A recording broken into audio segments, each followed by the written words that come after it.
Europe 1, 8h33, l'heure de la revue de presse. La revue de presse avec Samuel Etienne. Rebonjour Samuel. Rebonjour Patrick, bonjour Sophie. Bonjour. Bonjour à tous. Alors tout le monde connaît la Madeleine de Proust. Voilà la Madeleine de Sarkozy. C'est le journal L'Opinion qui revient ce matin en se moquant un chouïa, on a les madeleines qu'on peut, sur l'interview accordée par l'ancien président au magazine Valeurs Actuelles. Une interview qui n'est pas passée inaperçue, l'hebdomadaire est sorti hier.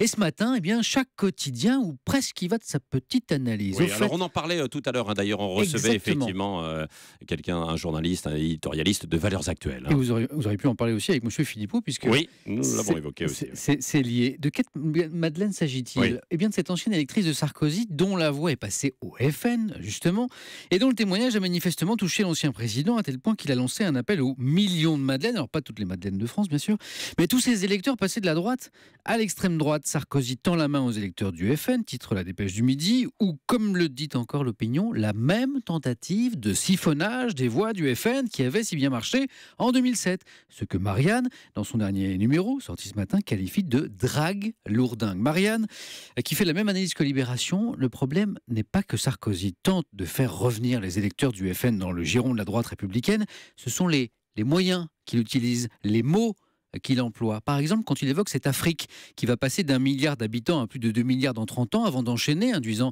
une relation de cause à effet immédiate, pouvons-nous continuer longtemps à donner des allocations sociales à des personnes en situation irrégulière ? Ce raccourci, plus de naissances en Afrique égale vol des allocs des Français, pour Marianne, comme pour Libé, ce n'est ni plus ni moins que le discours du Front National. Les femmes aiment parfois être draguées, mais jamais de manière lourdingue, pour reprendre le mot de Marianne. L'ancien président espère manifestement que cela marchera tout de même avec les électeurs du FN. Le drame des migrants, toujours ce matin, à la une des journaux. Oui, ce qui n'est sans doute pas étranger d'ailleurs au propos de Nicolas Sarkozy dans Valeurs Actuelles. Une journaliste du Monde a assisté aux obsèques de Moussa, 17 ans, à Calais. Moussa Oumed, érythréen, qui voulait gagner l'Angleterre mais qui est mort noyé dans un bassin de rétention du tunnel sous la Manche. Moussa, loin de son pays, de sa famille, de ses amis, et pourtant... à son enterrement, il y avait une 50aine de personnes. Alors, la journaliste a voulu savoir qui elles étaient. Il y a des proches très très éloignés, une cousine d'un cousin prévenu par ce dernier qui vit aux États-Unis. Elle est venue de Paris, elle a des fleurs dans les mains. Il y a aussi ce compatriote, cet érythréen qui vit depuis 5 ans dans la région de Cholet. Il a roulé 6 heures pour assister aux funérailles. Il ne connaissait pas Moussa, mais il dit « Moi aussi, un jour, j'ai été comme lui ». Et puis présent aussi des membres d'associations, d'ONG, pour ne jamais laisser un homme partir seul. Des histoires d'exil encore, mais fiscales cette fois. Oui, Emmanuel Dutheil nous en parlait dès 7h15 dans le kiosque d'Europe 1. C'est la une des Échos ce matin. Exil fiscal, l'inquiétante accélération des départs. Quel est le constat inquiétant donc des Échos ? Bien que les départs à l'étranger de contribuables aisés est en hausse, 40% de plus en 2013 qu'en 2012. Alors 40% c'est impressionnant, mais ça représente en fait très peu de monde. Pour les contributeurs à l'ISF, on parle là exactement de 714 départs, soit moins de 0,3% des contribuables assujettis à l'impôt de solidarité sur la fortune. 40% en plus de départs à l'étranger, voilà qui va venir nourrir le discours sur la fiscalité bien trop lourde dans notre pays, qui fait fuir nos entrepreneurs, nos cadres les plus brillants. Je ne me prononce pas sur le fond, je ne suis pas économiste. Je relève simplement que ces statistiques ne nous fournissent pas les motifs de ces départs, que certains de ces contribuables aisés partent peut-être aussi pour d'autres raisons que fiscales.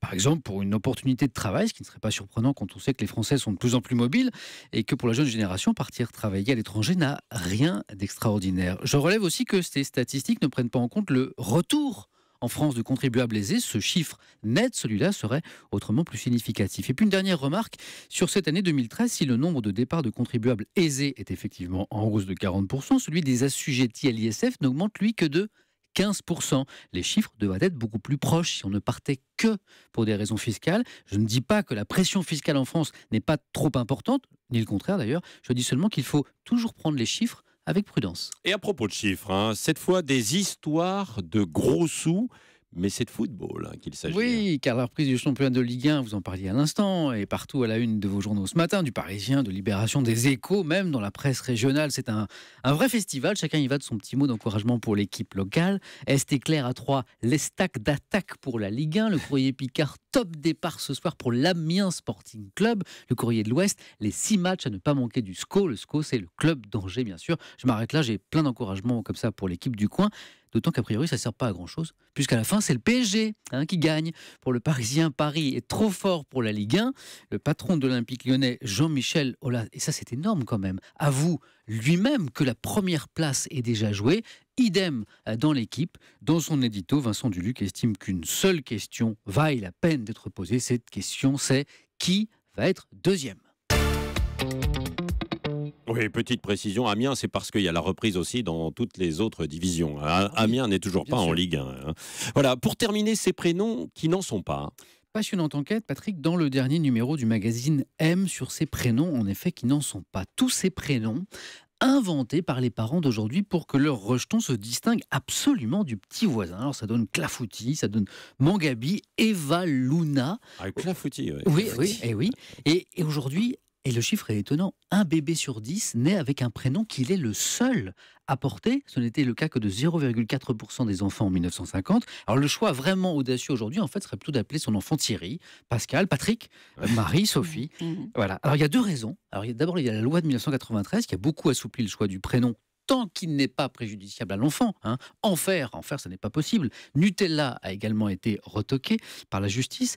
Et puis, aujourd'hui, les parents considèrent que le prénom original, ce serait un avantage donné à leur enfant pour se démarquer, affirmer sa personnalité. Exemple, ce sociologue américain qui a appelé sa fille E, juste la lettre E, comme ça, plus tard, si elle le veut bien, elle pourra le compléter avec les lettres de son choix. Et son fils, vous savez comment il l'a appelé, ce même monsieur?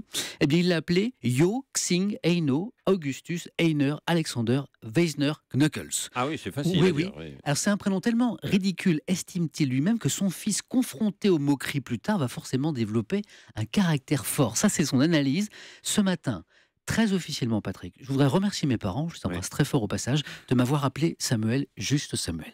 Merci Samuel Hainaut, Augustus Esner, Alexander Weser Knuckles. Non, merci beaucoup pour cette revue de presse et bon week-end à vous.